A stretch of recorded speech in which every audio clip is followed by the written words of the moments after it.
हर हर महादेव। हमारे चैनल पे आप सभी का प्रदोष के समय पर अगर मान लो कोई भिखारी से भिखारी व्यक्ति भी है जो ठेला चला रहा है, उसके पास में खाने के लिए कुछ नहीं है, फटे कपड़े पहन रहा है, उसकी जिंदगी में कुछ भी नहीं बचा और कर्जे में लतालूम हो गया, एक चावल का दाना अगर वो प्रदोष के दिन, प्रदोष काल में शाम के समय पर शंकर के शिवलिंग पर चढ़ा देता है तो 3 या 4 प्रदोष में उसका कर्जा। जब शंकर के मंदिर में जाओ, शिव जी के शिवालय में जाओ, शंकर के पास में जाओ, मेरे देवाधिदेव महादेव के नजदीक में जाओ तो नंदी का भी दर्शन बहुत जरूरी है।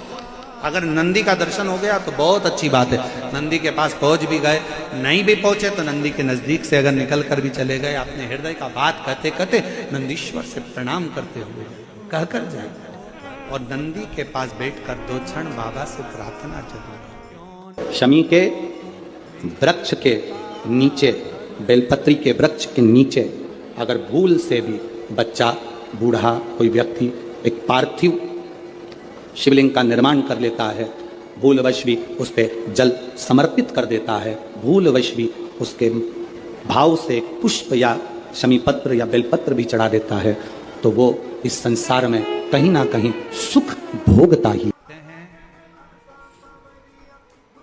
जिसके घर में बेलपत्र का वृक्ष लगा होता है, उसके घर में काल भी महाकाल को देखकर डर जाता है और अंदर प्रवेश नहीं। इतना प्रभाव। और फिर कहेंगे अगर आपके घर में बेलपत्र का वृक्ष नहीं है तो एक नियम बनाओ कि रोज शिव के मंदिर में जब लोटा भर के जल चढ़ाओ तो उस जल को थोड़ा सा झेल कर लेकर आया करो। उस जल को थोड़ा सा लेकर आया करो और अपने दरवाजे पर उस जल का सिंचन करा। घर के प्रत्येक व्यक्ति को थोड़ा थोड़ा जल आचमन करने के लिए दिया। आचमन। मान लो कोई वस्तु आपकी खो गई, कोई चीज नहीं मिल रही है, बहुत देर से आप ढूंढ रहे हो, प्रयास कर रहे हो। सुबह सुबह जब भगवान को जल चढ़ाने जाओ ना, तो जो जल लेकर आते हो ना, उससे अपनी साड़ी का कोई भी पल्लू, जरा सा भाग उसको गीला कर लिया थोड़ा सा, और उसको नेत्र से लगाकर घर में आकर उस वस्तु का स्मरण कर कर बाबा से प्रार्थना करो, बाबा मेरी वो सामग्री बहुत कीमती थी पर मिल नहीं रही। आप प्रयास करोगे ना बाबा तो ढूंढ सकते। विश्वास करता है 24 घंटा या 48 घंटे के अंदर वो सामग्री मिलेगी जरूर, जहां भी होगी वो प्राप्त हो जाएगी। खोजिए के चढ़े हुए जल में वो तत्व है, शंकर भगवान के चढ़े हुए जल में वो फल है। शंकर भगवान के स्पर्श मात्र से फिर निवेदन करेंगे कि भगवान को स्नान कराया हुआ पानी, आप में से कितने लोग हैं जो अपने घर में रोज भगवान को नहलाते हो? लड्डू गोपाल को, गणेश जी को, देवी जी को, देवता जी को, तुम्हारे घर में जो भी भगवान होंगे उनको रोज नहलाते हो कि नहीं नहलाते हो? बोलो, जम के बोलो, जम नहलाते हो। तो तुमने जो भगवान को नहलाया, उसका जो पानी आया, वो पानी को बाथरूम में डालते हो क्या? आवाज नहीं आई, जम के बोलो। नहीं। उस पानी को गटर में डालते हो क्या? नल्ले में फेंकते हो? बाथ बेसिन में डालते हो? नहीं। रसोई घर में फेंक देते हो? नहीं। झूठे बर्तन में डालते हो? नहीं। बेकार कपड़ों में डालते हो? नहीं। उस पानी को कहाँ डालते हो? कहीं अच्छे बगीचे में, पेड़ पौधों में ले जाकर, कई लोग उस पानी को तुलसी जी में, कोई अच्छे बगीचे में, वो जो भगवान के स्नान का पानी है, भगवान के स्नान का जल है, उसको लोग अच्छी जगह पर ले जाकर डालते हैं। जरा विचार करना, पानी का मात्र भगवान से स्पर्श हुआ तो वो पानी बाथरूम में नहीं गया। उसी तरह आप रोज अगर भगवान के चढ़े हुए जल का स्पर्श करोगे तो तुम भी गलत जगह नहीं जाओगे, अच्छी जगह ही, श्रेष्ठ जगह ही।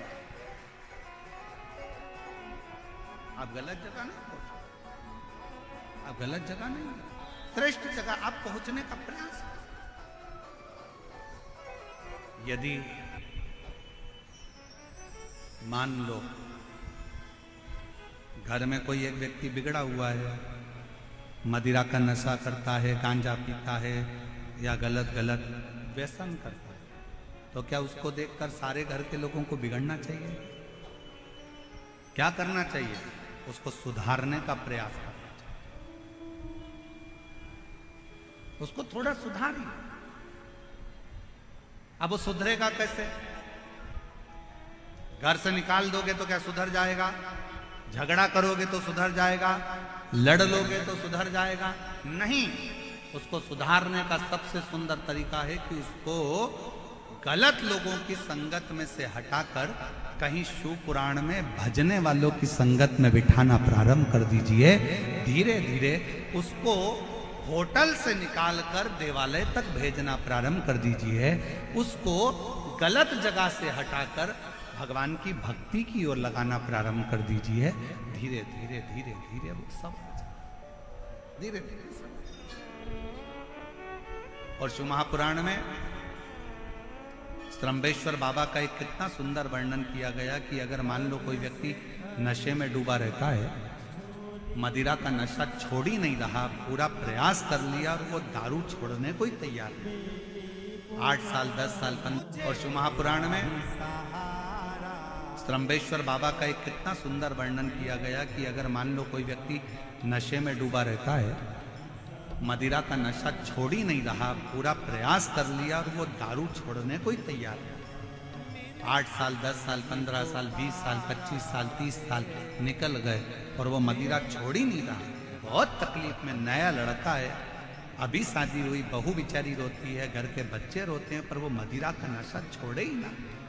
तो श्रम्भेश्वर महादेव का स्मरण करें। बेलपत्री के 5 पत्ते, शमी के 3 पत्ते। बेलपत्री के कितने पत्ते? 5।